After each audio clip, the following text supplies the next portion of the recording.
The BD139 is an NPN transistor in a TO126 package. If you hold the flat side facing you with the pins pointing downward, the pins from left to right are emitter, collector, and base. Getting this right is very important to avoid damaging your circuit.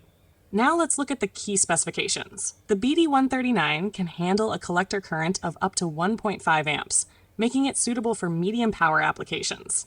Its collector-emitter voltage is around 80 volts, so it can be used in moderate voltage circuits.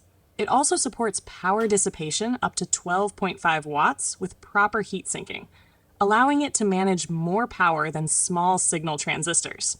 The current gain, or HFE, typically ranges from 40 to 160, depending on usage. Because of these features, the BD139 is widely used in audio amplifiers, switching circuits, and driver stages.